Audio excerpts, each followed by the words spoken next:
this is Killer Kyle, and welcome to Wheels of Fury. And today, of course, we talk This Week in Wrestling. Yes. And so, we talk WWE, we talk Smash, Impact, Ring of Honor, all that fun... All that jazz. Yeah. All that fun stuff. Well, what we try to remember anyways. Oh, yeah. But, I just watched Ring of Honor and 205, and, well, we saw SmackDown together. Yes. Saw the end of it. Yeah. And then, of course, Raw, so we just finished watching highlights. So, it should be a better review than always. So, Hopefully, yeah. before we go any further, let's talk about the Mick Foley 20 years. Yeah. And yeah, well, that was an interesting speech that he made, Yeah. To kind of look at how wrestling is not as fake as people think it is. And I keep saying that shit too. It's like, wrestling is not as fake as people think it is. You still get injured. You still get concussions. He made a point of saying that MMA guys, as soon as they get hit or knocked out, the match is over. Well, in a wrestling world, when you get knocked out, the match still happens until there's a winner. Pretty much, yeah. So, or at least at that point in '98, with that match with Foley and Taker and King of the Ring in '98. Yeah, he was out, but he was only out for a little bit, and then he came back to it. Yes, he continued the match.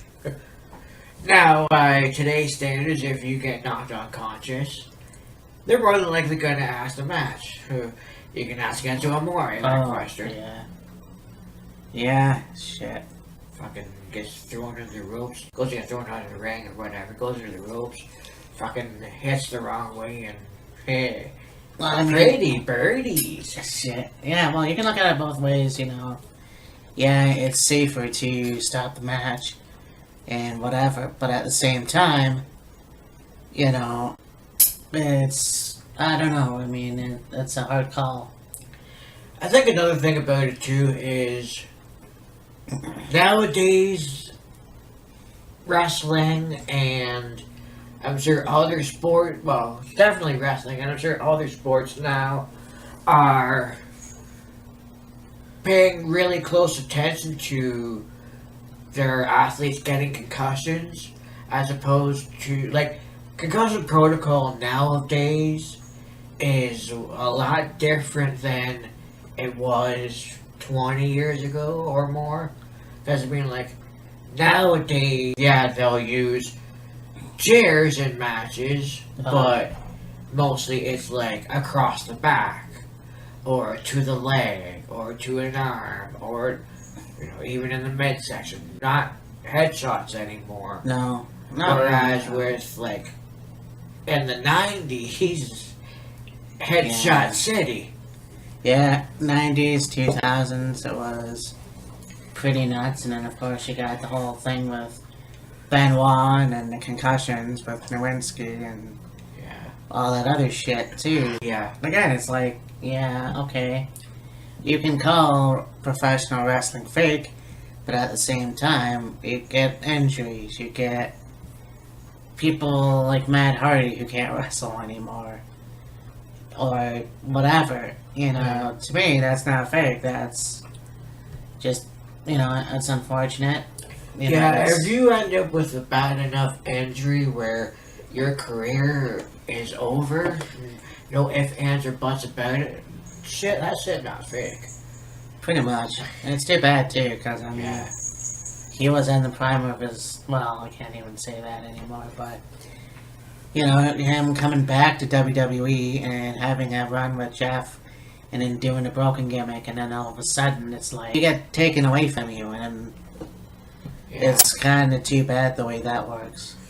Yeah. But Mick Foley definitely passionate about a lot of things and a lot of wrestlers that he had talked about, and it's stuff you don't think about too often, so. I mean, you talked about somebody that hit by a car, left for dead, not able to walk again or talk again, and ended up surpassing expectations, and had trained for like 6 months or 6 years, something like that. Had one match, and ended up dying pretty much afterwards because of a brain aneurysm or brain trauma or whatever it was from this accident.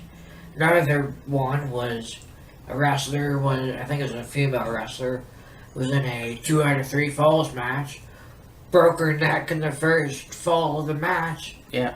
Still kept going the next 2 falls. She pretty much had to hold her head up with her hands and her neck, on her neck, whatever, but she kept going.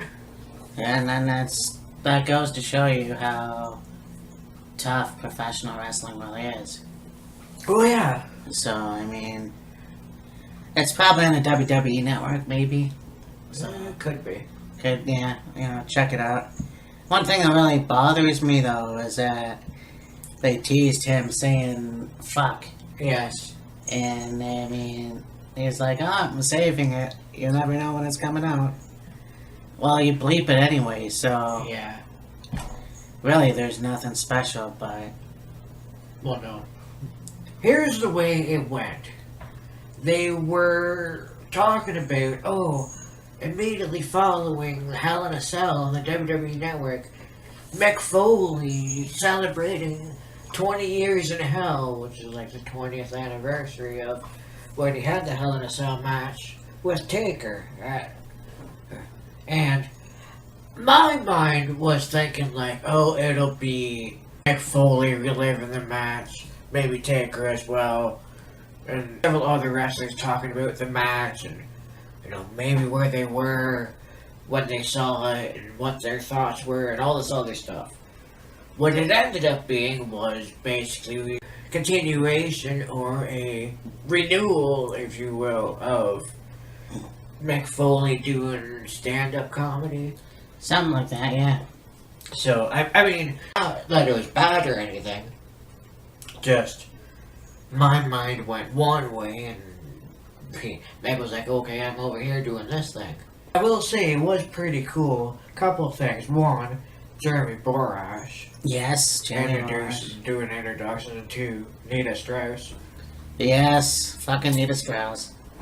Not only doing Nakamura's theme, but just playing out Mick Foley. Yeah. So, we know that Mick is an old school rocker, which is awesome, but anyways, on with the scheduled programming. So let's start with Raw. Like I said, we just saw highlights of it, so yes. That was an interesting show. I didn't watch it on Monday like I did my review for Hell in a Cell, so yeah, that was pretty interesting. I mean, Baron Corbin definitely inserting himself in. It is almost like a corporate king in a way. Yes. Shit. I mean, at the start of the night, he had Roman Reigns come out, and he's talking about how he wants to fight Brock Lesnar. I had a really good match with Braun Strowman, and it got ruined by Brock Lesnar, and he wanted to fight Brock Lesnar, and then Braun Strowman came out, and he's like, I want to fight Brock Lesnar, and after I'm done with Brock, I want you, and then fucking Baron Corbin comes out, and he's like, well, on the Crown Jewel event coming up a couple months from now, we're going to have a 3-way for the Universal title, Roman, Strowman, and Brock. And then, of course, he puts himself in a match on Raw against Roman for the Universal title, which was kind of dumb, but it was what it was. yeah, I know. And yeah, you know what? I said it before. They're trying so desperately to keep Braun out of the WWE Universal title picture. It makes no sense. You know, and then you go, okay, Brock Lesnar's going away. But now you're saying that they're gonna have to have a fight in January. So that's fucking bullshit. Yeah. So what's next? You know? Okay, we're gonna go right back to square one. So, okay, we're gonna put the title on Braun. Yeah. When? Are you gonna put the title on Braun when he's no longer relevant? Just like you did to Roman Reigns in 2015 when the title should have been on him, but nope. We gotta wait for another year when everyone doesn't like him. And then boos the shit out of him and then they give him a title. So, it doesn't make any sense. So now, we're gonna wait to see what happens. And then come Saudi Arabia. If Brock Lesnar wins, well then you fuck the system. You fuck Braun and everyone else. And there's nothing more I could say that I haven't already fucking said. Right. So, carry on to a match with Bobby Lashley and Elias. Yeah. This was certainly interesting. Yeah. I mean, it really kind of... that was weird. Yeah. Well, because you have Leo Rush, and you don't know how big people are until you see them with... Other people? Yeah, heavyweights. Yeah. Yeah, Leo Rush came out and did commentary, and I guess he's with Lashley now, so... Yeah. Does that make him a face? I don't know. I mean, that's kind of weird, but yeah, so Lashley beats Elias. Kevin Owens comes at, like, Leo Rush is on commentary and he's talking all this smack about Kevin Owens, and Kevin Owens comes out, and of course, Leo Rush is trying to stay as far away from Kevin Owens as possible, and boy, I'll tell you, that man is some sort of athlete. Leapfrogging Elias and getting up on the apron and flipping and all this other stuff, and then... I don't know how tall he is, but yeah, when you're that tall, you can do whatever you want, basically. He's gotta be like 5'6". You see the guy in matches, you know, whether it was on Savon or fucking now 205, and it's like the guy's money, basically. Oh yeah. So now I think they're gonna pair him with Bobby Lashley. You got them in the ring, and he's on top of Bobby's shoulders. So that was interesting. One thing that happened on Raw that they didn't show in the highlights that we watched is Bobby picks up Leo to put him on his shoulders, and of course Leo Rush is only like 130 pounds maybe, so he picks him up relatively easily, but Bobby goes to put Leo on his shoulders and kind of fumbles a little bit, but you see Leo sitting on Bobby's shoulders, but he kind of loses his balance and falls back, so he's like upside down behind Bobby, but then he's able to right himself and be sitting on top of Bobby's shoulders. Like, oh, alright, I'll give it to Leo. He's certainly cut core strength. Jesus, yeah. That's that. You know, you got Ronda Rousey doing the whole, I guess. It was basically a Raw Women's Championship Open Challenge. That's what I was yeah. Ronda Rousey comes out. Well, first she has a backstage segment with the Bellas and Natalia. And she's going, I want to do a open challenge, but how exactly do I do this? And the Bellas and Natalia are like, just go out and do it. You don't have to talk to Baron Corbin or Stephanie or anything like that. Just go out and do it.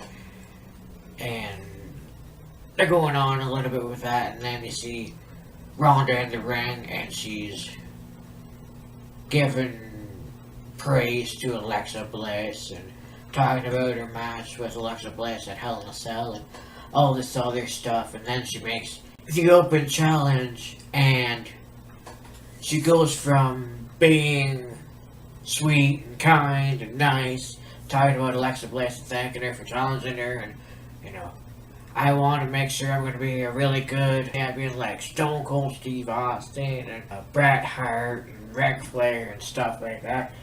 But once she makes that open challenge, she switches right to all business, and it looked like the challenge was going to be accepted by Natalya, and I was like, ooh, interesting, a little teacher versus student, see what the student has learned from the teacher, but no, it's got to be fucking the Riot Squad jump Natalya and drag her out on the stage, and Ruby's like, well, you know, we want to shut this whole thing down. We don't dislike you, but we don't like you either. And so he's like, I'm going to be the one to answer your challenge. And so Ruby gets up in the apron and Ronda knocks her down. And then you got the three of them in the ring and they're pulverizing the hell out of Ronda. And then here comes Nikki and Brie in, and three of them are partnered off with one of the members of the Riot Squad. And then you got pretty much a segue to a 6-woman tag match for, I believe it's the Super Showdown. Ronda and the Bellas against the Riot Squad. That'd be interesting. Yep. I know a lot of matches on that show look kind of interesting, actually. Oh, I'm sure they will be. You look at it this way, it's like, yeah, you got Undertaker versus Triple H, but you also got this match. And I'm sure other matches are going to follow. It's going to be interesting either way. Like, I mean, I don't think it's going to be a terrible show. Well, it's like I said, I think our last video we did, they're hyping the hell out of Taker and Triple H, it being their last match ever, which is absolutely nothing wrong with that, but at the same time, you're basically diminishing the card that's going to be for the showdown. You know, I have nothing wrong with the nostalgia. And No. the fact of the matter is, though,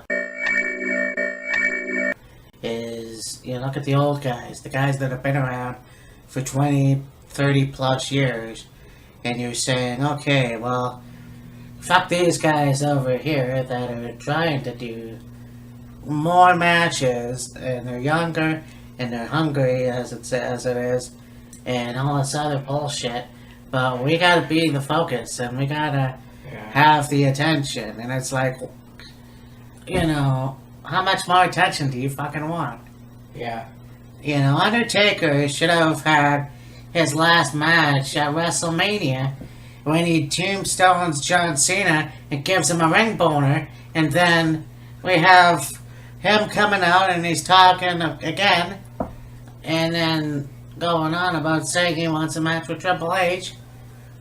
It's like, really? Because now you're going, it seems like he's going back on his word. That's bullshit, because when does it end? And now there's talk of Shawn Michaels coming back.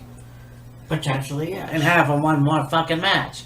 When he said, it's his word, that he would never come back after he retired to wrestle. And if he does that, then guess what? Then I respect that I did have for him when he retired and said he wasn't going to wrestle again. He's going to go right down the fucking window.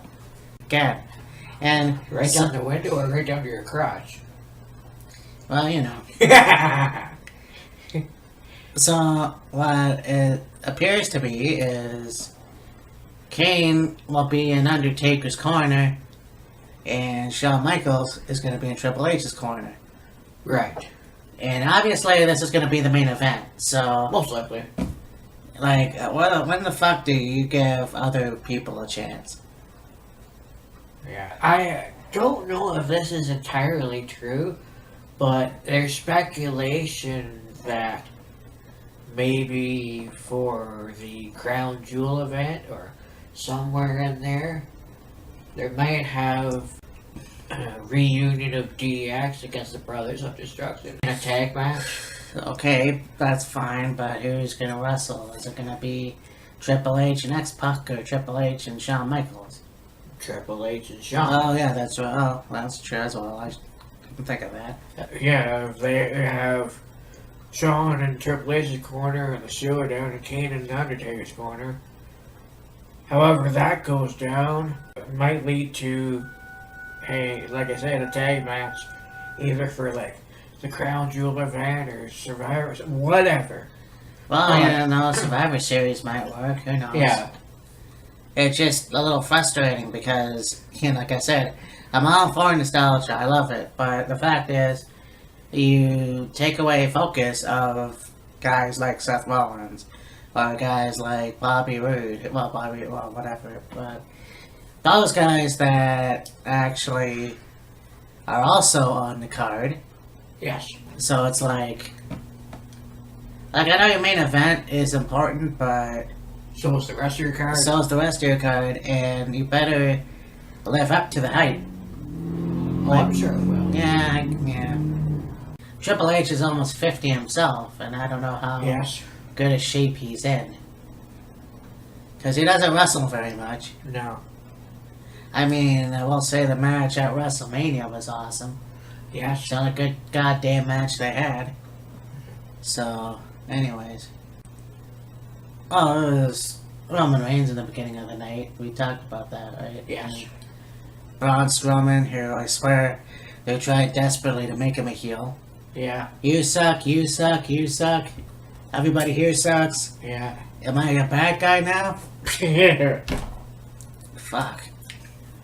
Well, I mean, when Braun said that Baron Corbin sucks, of course, everybody cheers. Yeah. He says Roman sucks, of course, everybody cheers. And then when he says everybody in the whole arena sucks, it was a murmured reaction, you could say. It wasn't completely a boo. It was kind of in the middle. Yeah. So, it's like people agree with the things Braun is saying, but at the same time, they don't want to fully cheer and support him. They still don't want to like him. Yeah. Like a heel, so we'll see how it goes. Yeah, I don't know. I mean, again, they only did this because they want Roman Reigns to be cheered so fucking badly, but it's not working, is it? Not really. There's also a match with Drew and Dean. That's right, yes. That was Dodie. yeah. That was an interesting match. Yeah. Yeah. I'm really a fan of both of them anyways, and Yes. I wish that they would give Drew a title push. It doesn't matter if Intercontinental or Universal, it's just, you know, the guy comes back from Impact, he goes for the NXT Championship and then the Tag Championship, and I don't know what else they have planned for him. Oh, only time will tell. I mean, they did have a segment that we did miss, or skip over, about a match next week, I think, with Drew and Dolph with someone else. Unless I'm missing something, I don't know. I don't think so. We had a match with Dean against Drew, and Drew ends up backing up the victory. And then, of course, a little later, you got Dolph and Seth, who were both pretty beat up from taking that wicked fall through tables and off the cell and landed on the floor. And so they had a match for the Intercontinental title. So Dolph and Seth for the Intercontinental title in a rematch. And hell, as much as they were probably hurting worth a dime a dozen, they still put on one hell of a match. Yeah. So, there it is. Of course, the main event was Corbin and Roman. Roman. Match was pretty good, of course. it was mostly Corbin dominating the match and really taking it to Roman. Roman had his moments in the match, but it was mostly Corbin that was in charge of the match. And then he throws a chair at Roman, and of course the referee comes out of the ring, and usually in situations like that, automatically ring the bell, match is done. But it took about 10 seconds for the referee to call for the bell and disqualify Corbin. Yeah. And they're in the ring, and Corbin's throwing a fucking temper tantrum like, ah shit, I can't believe I lost the match, what are you doing, da da da da da. And then, as Corbin is throwing this fit, it's like it dawns on him, oh yeah, I'm the acting general manager, I can do whatever the fuck I want. So then he's like, alright, restarts a match, no DQ. So alright, restarts a match, match carries on. Corbin and Roman are still at each other, beating each other up, and here comes Strowman strolling to the ring and getting involved, and freight train and Roman, and then Seth and Dean come out. Also Drew and Dolph came out, and of course Dolph and Drew and Dean and Seth, holy crap, enough D names except for Seth, are beating each other up, kind of continuing that thought from Hell in a Cell. Moral of the overall jibber jabber is Roman ends up winning the match, which is going to continue the rivalry with Shield and Braun, Dean, and Drew. It is 6-man tag. I believe that's going to take place at Crown Jewel event. Spike and Chester were in a tag team match. Well, Bobby Roode and Chad Gable. Yeah. Ascension. Vector. Yeah. So let's go on now to SmackDown. Yes. And again, I missed the beginning, but I did come upstairs and we watched the last few minutes or half hour. Yeah. And I gotta say, I was really impressed. Yeah. Like what happened in the beginning, I guess. Because I heard that, well, I saw in a review from Ross Trudell that Miz came out and did a fucking talk about how he beat Daniel Bryan on Sunday, and Oh yeah. Basically, Miz did like a Miz TV, and of course, he brings out Maurice, and both of them are jibber jabber and jaw jacking about, oh, I'm better than Brie Bella, and we beat them at Hell in a Cell, and da da da da da da da. Daniel comes out and he's like, you can talk shit about me all you want, but the moment you talk about my wife, well, I'm gonna kick your ass. And yeah, that all went down. So they're well, yeah, didn't Maurice fake injury or something? yes. Yeah. They're beating each other up, which leads to a match with Miz and Daniel, and of course, Reese at one point gets in the ring, and she gets tackled, well, kind of tackled by Daniel, and she's in the corner and crumpled, heaping over her stomach, and it's like, okay, you're not fucking pregnant, what the hell are you doing? Of course, they roll out the stretcher, and Daniels is profusely apologizing, and checking to make sure Maurice is alright, and they milk the shit out of it, and then eventually Maurice slowly starts getting up, and of course she's laughing, and then Miz tries to come in from behind from a Forrest Gump across the finale, and Daniel fights his way out of it and chases off Miz, and yeah. Yeah. Well, it reminded me of at G1 USA. Cody had a match. Can't remember who it was. It might have been Ibushi. And Brandy gets knocked out of the ring. Of course, it's all fake. And they laugh it off, and Cody ends up winning. Yeah. So, that's a different way to look at that, and that's what it reminded me of. Right. So, I mean, yeah, it's still an interesting feud. I could see where they get the coward bullshit from. I mean, Yeah. Maurice tries her hardest to not get in the ring. Yeah. And then she taunts the wrestlers, which, yeah, that pissed me off too. Yeah. But we had this thing where Randy Orton is backstage and production, and you know, I gotta give him this. He's one of the best heels in the WWE Yeah. because just very sadistic, Yes. you know, wanting to look at himself twisting Jeff Hardy's ear Yeah.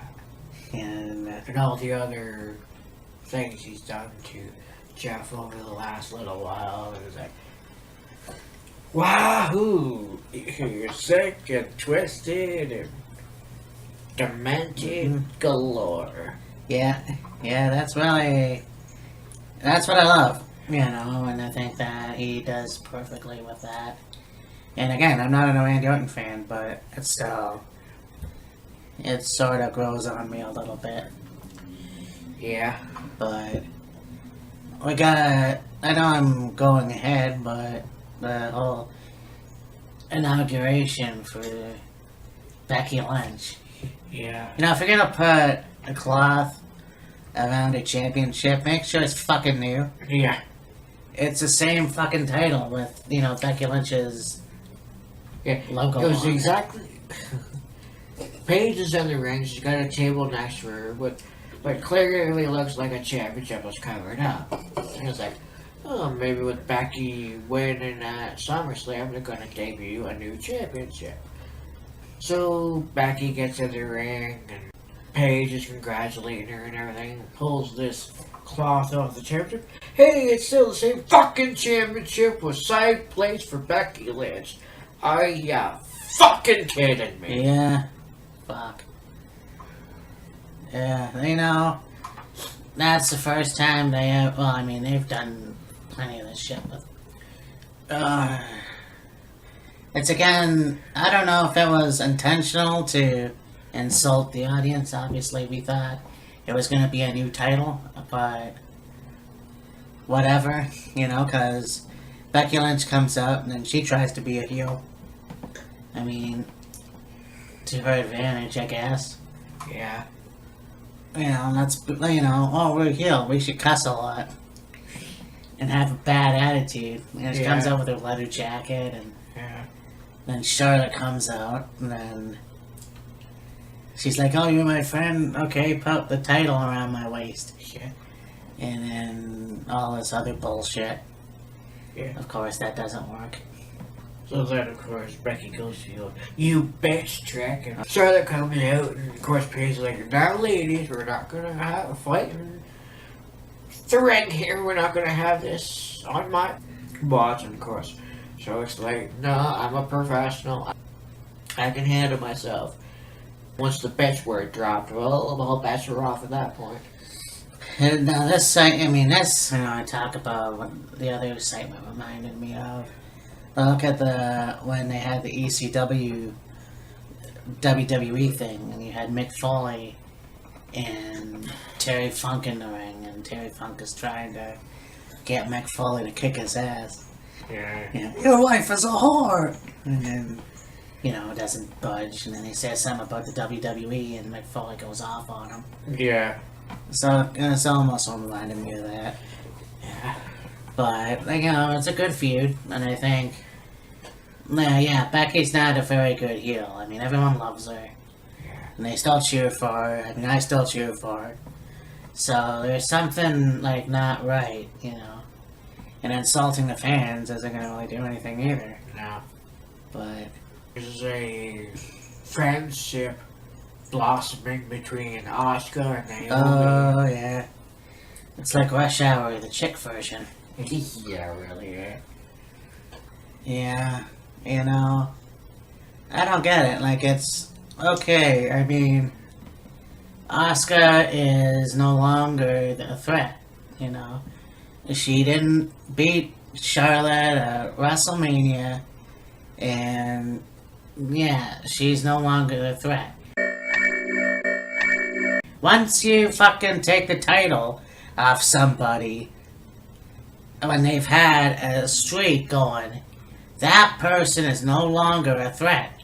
She is just another wrestler. I don't care what she does in the ring.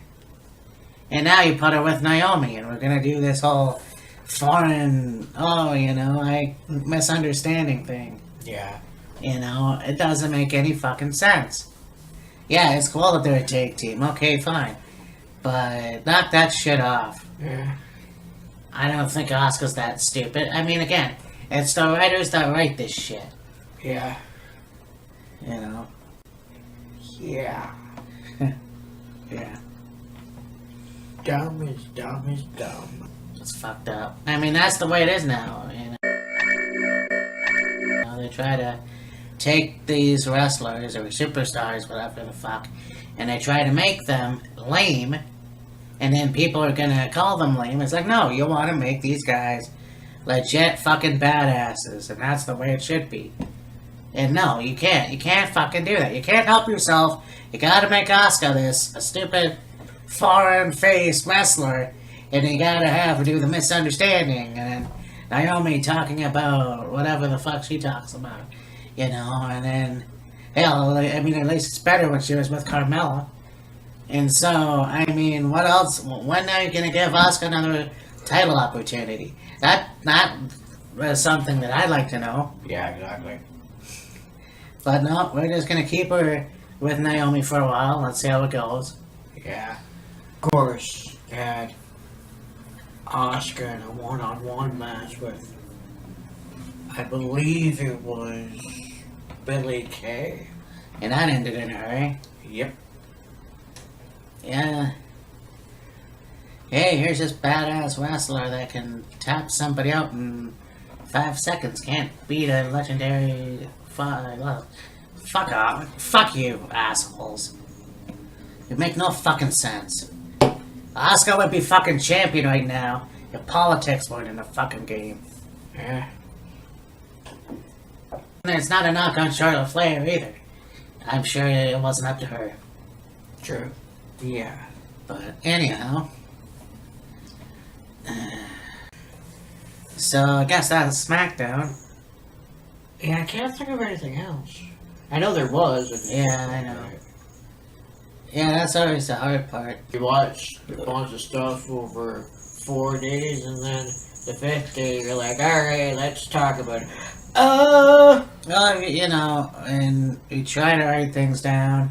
I mean, we had a pretty good memory of what happened so far. So Yeah. Anyways, 205 was good.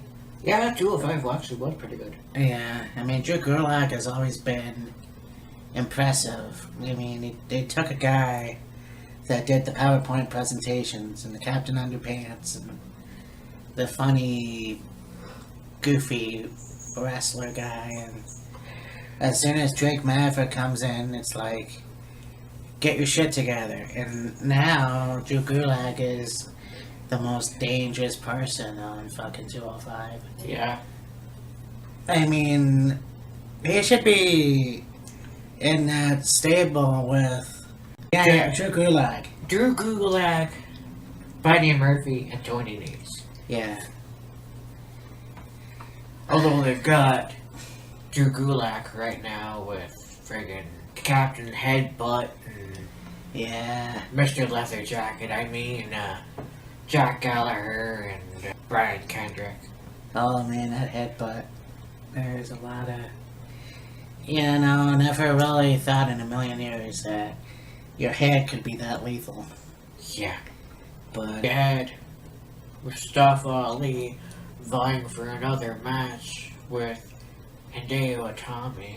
Right. Drake Maverick was like, fire tune-up match. I talked to officials. I was like, alright, I'll give it to you. You can have it. Yeah. And Rusev was like, thank you. You won't regret it. But he will. Yeah. I mean, it'll be interesting. I think that Hideo Itami, again, being that trying to make him a big heel, Yeah. and just having him repeat, show me respect, doesn't do anything for me, but No. he's still one hell of a wrestler, and what he did to Mustafa Ali, mini rings, Ooh. you know, that's just, you talk about concussions and shit. Yeah. And it's like, you know, that's a very dangerous game. But, yeah.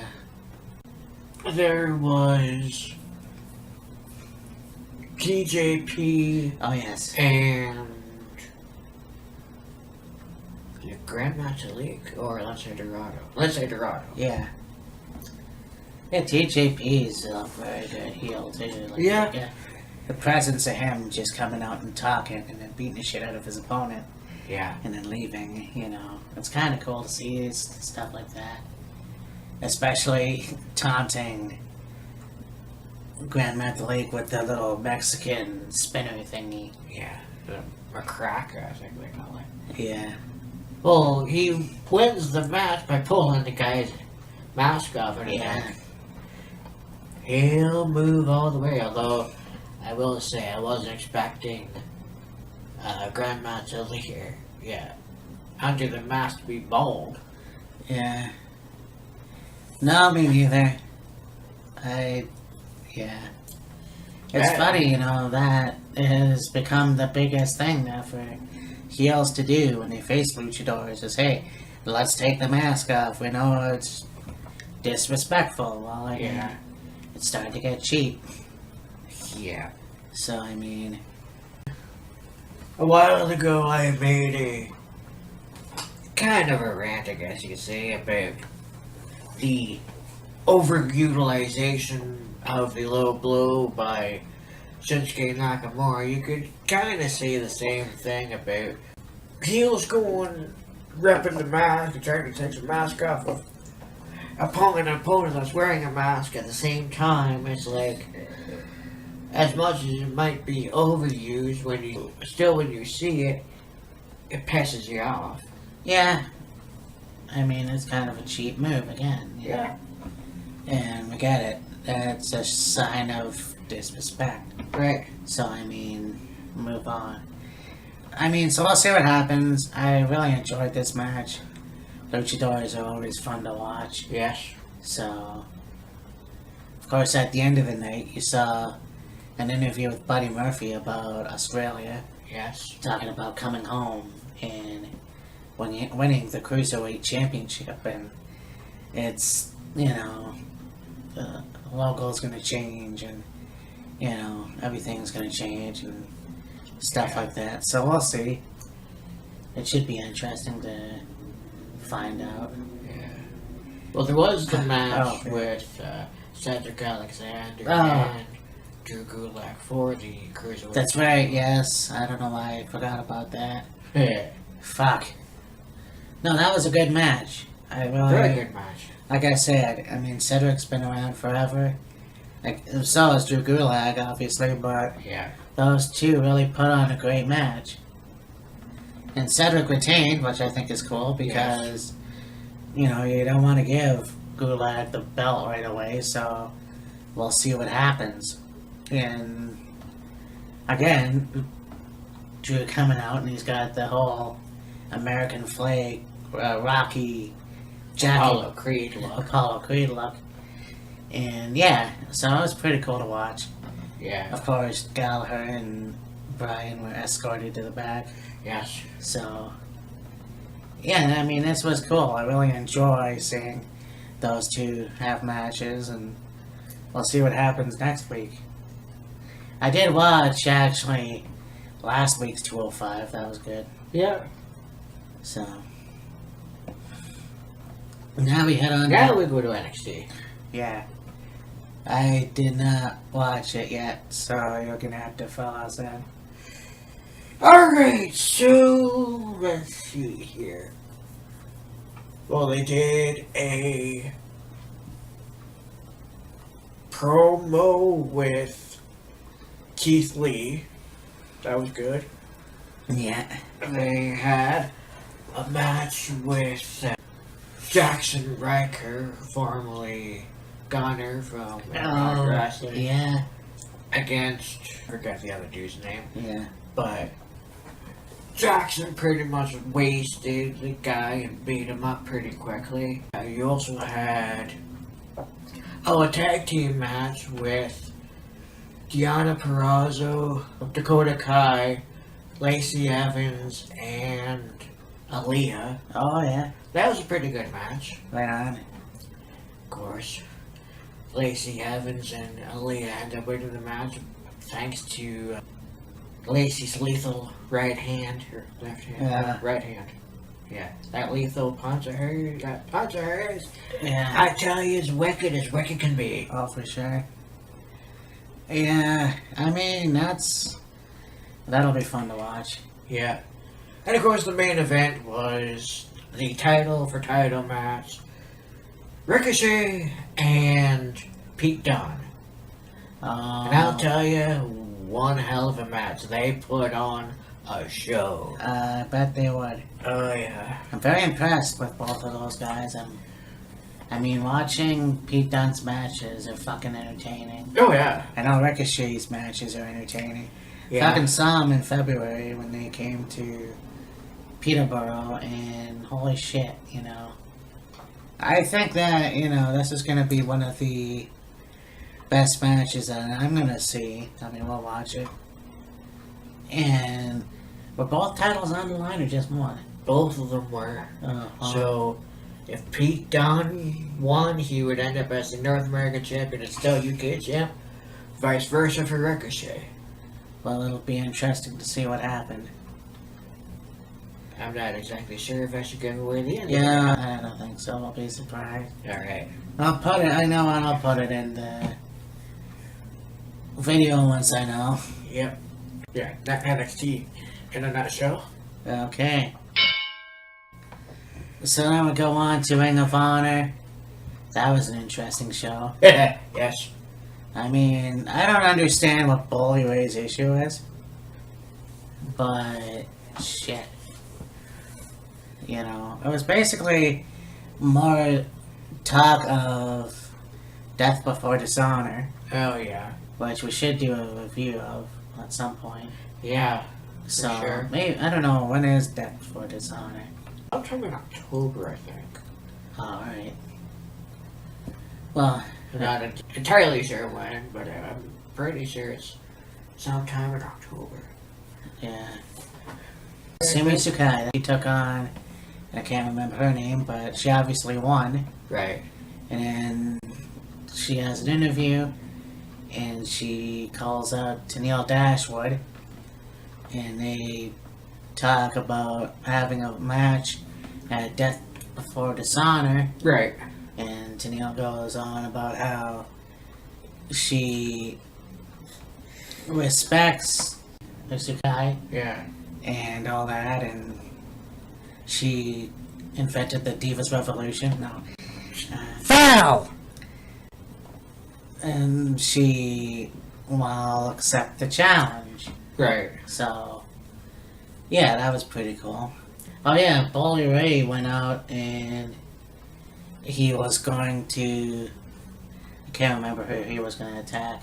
And then the army guy came out, Flip Gordon, and yeah, you could tell, you know, not the biggest dog in the fight, but stands up to Bully Ray. And then he has a chat, and then, of course, Silas Young comes out. Yeah. You know, well, I get Bully Ray going on about how Colt Cabana is not in the arena. So, yeah, then Flip Gordon comes out, and then, of course, Silas Young comes out, takes out Flip Gordon, and then Bully goes in for a hug, and then Silas pushes him off and, like, leaves the ring, so don't know what's going on there. Yeah. Oh, I just saw the show. Fuck. Yeah. Well, it's not. Anyways. Well, bite me on the ass later. Probably. The main event. Like, did you watch the show? No, I haven't seen that Ring of Honor yet. Damn it. Well, there goes that. Anyways. I mean, it was a good show, I'll tell you that. Yes. It's just trying to figure out what happened. And again, you know, you think you remember, and then you don't write it down like you should. There it is. Right.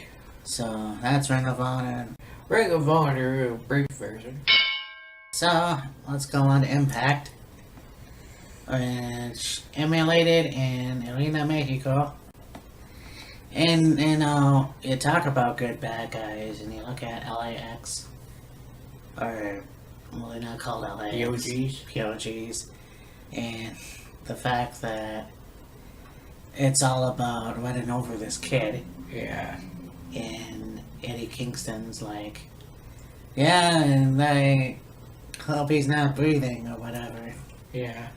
So, it was interesting. Well, the first match was really good. Yeah. I mean, it was Phil Doom and Tasma. And I can't remember the other ones. They were from AAA.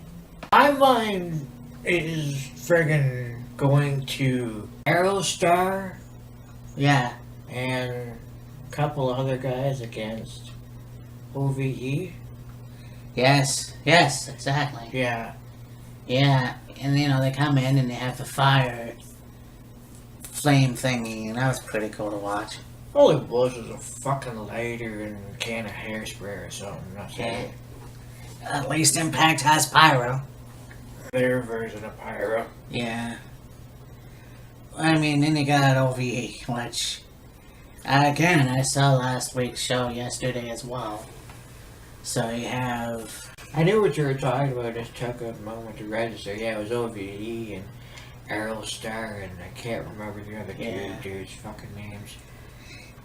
But, yeah. Then, of course, after the match, there's a match with Pentagon Jr. and Phoenix against Rich Swann and Matt Sydal. Yes, yes. After the match, you got OVE coming out and trying to, like, 3-on-2 the Lucha Brothers, and out comes friggin' Brian Cage.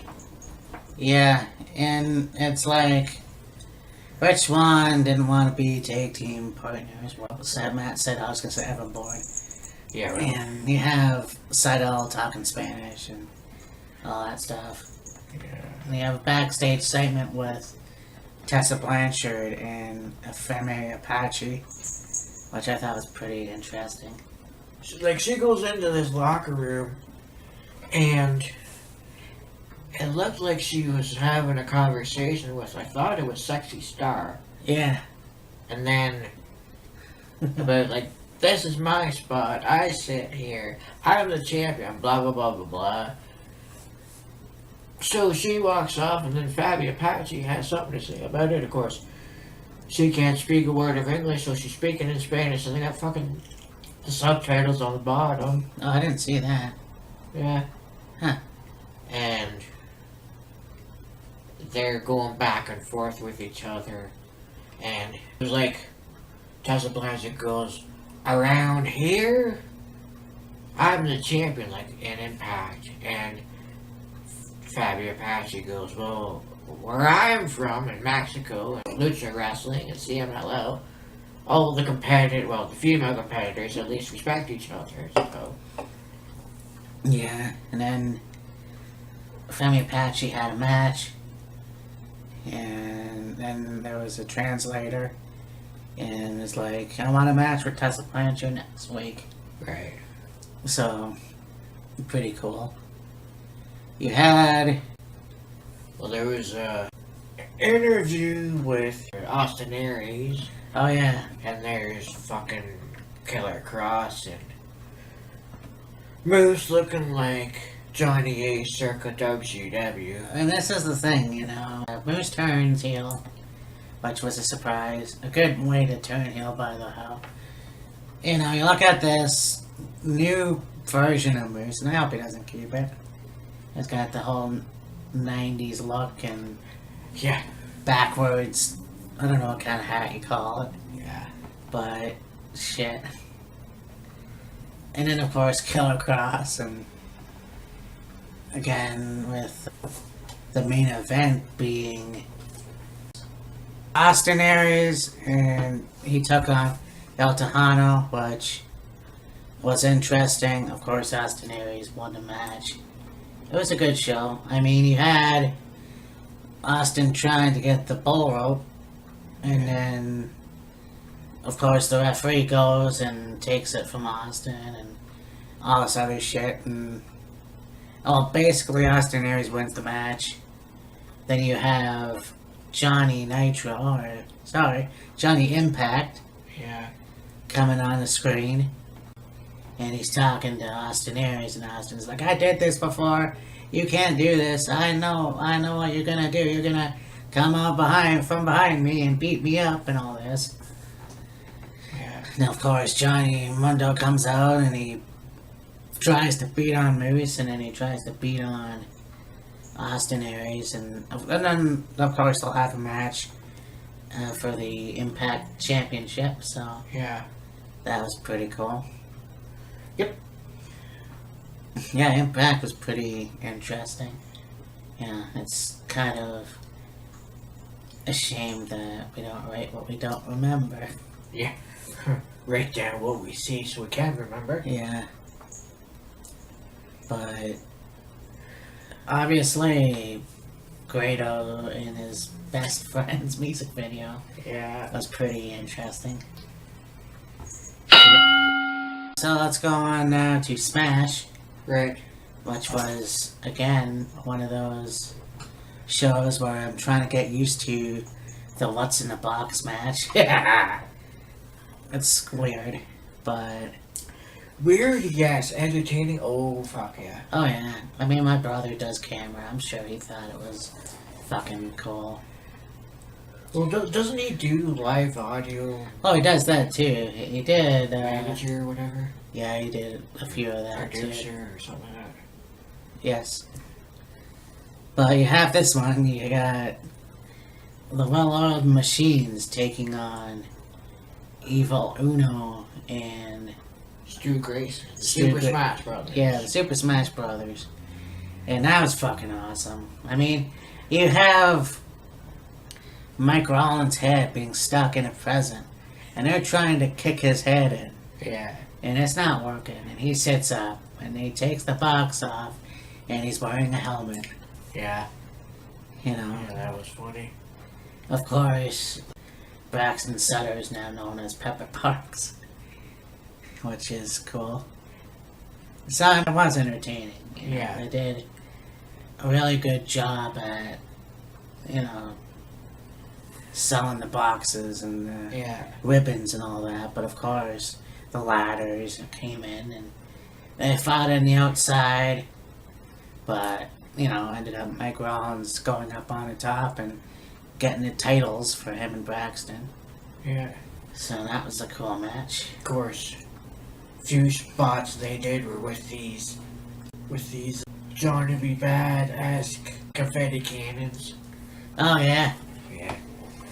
It's funny at the end of the match, after Pepper Parks and Mike Rollins successfully retain their tag titles, they both have won, and of course, Evil Uno's still in the ring, and they're threatening to shoot him, and of course, he's on his knees and begging off, and they both pointed him at Evil Uno, and Mike Rollins goes, 1, 2, 3, boom! And of course, yeah. Evil Uno goes down like he got shot with a bullet. A shot like a motherfucker. Well, that was funny. We're supposed to have a match for the Smash Championship. Got Tyson Dukes coming out and talking about how he's been away a lot with the family, and I guess his mom isn't doing too well, so he He's got taken out of the leg or the ankle or the knee, whatever it was, by probably the Super Smash Brothers or whatever, and so he can't wrestle the match. So who's his replacement? Tarek. Tarek. Well, Vanessa Craven was there too, which Well, yeah. makes me wonder if she's doing both Mae Young Classic and Smash together. But Well, I think they only had her in WWE for the Mae Young Classic. Probably because I still believe she's technically still under contract with Smash and a part of Malice, so right, yeah. that all. But it was one of those things where you have, of course, it's supposed to be a match with Tyson Deuce against Malice's new member, the bad boy, Joey Janela, but Tarek was his replacement, and it was mostly like Joey Janela beating the hell out of Tarek, and Tarek would try to get the upper hand, but no matter what he did, Joey Janela would get the upper hand, and then, of course, you have Vanessa Craven and the Super Smash Brothers get involved, and, you know, Tyson Dukes is watching the match on the outside, and he gets involved, trying to help out Tarek, and then here comes Brent Banks and Sebastian Suave, and the commentators are going, I'm surprised Sebastian Suave came out to help Tarek after their rivalry they've had and what they've gone through over the last several months. And in my head, I'm thinking, yeah, that's true, but at the same time, I think Sebastian Suave was willing to put that aside, that not have Joey Janela be the Smash Wrestling Champion. So that all goes down, and eventually Vanessa and the Super Smash Brothers take off, and I think so did Bank and Suave. The match goes on. Tarek hits an elbow in the corner and then a knee off the top rope, and wouldn't you know it, your new Smash Wrestling Champion, Tarek. Yeah, that's pretty cool. Yeah. So, yeah, my thoughts go out to the Dukes family. Yeah. You know, that's not a nice feeling, that's for sure. Definitely not. So, anyways, yeah, this was an interesting episode. You know, again, we try to think about what happened in each show. Sometimes we have good memories. I know we always have to write things down, but again, that's just the way it is. Yeah. But hey, what do you guys think of my shirt? Pretty cool. I got this for my birthday a couple months ago. Kind of bright and colorful, and got flowers and stuff on it. yep. So, just trying to think. Next week, I don't know what we should do. Yeah, really. So, I'll think about it. And, I mean, we should do these every once in a while, because Oh yeah. obviously it is long, so yeah, we'll talk about, you know what, let's talk about the Mae Young Classic next week. Sure. Obviously they are in their third or fourth episode, so Be the third by now. yeah, so yeah, we'll talk about that and other stuff too. I'll think about it. Anyways, I mean Matt, this is Killer Kyle, and we will talk to you next week.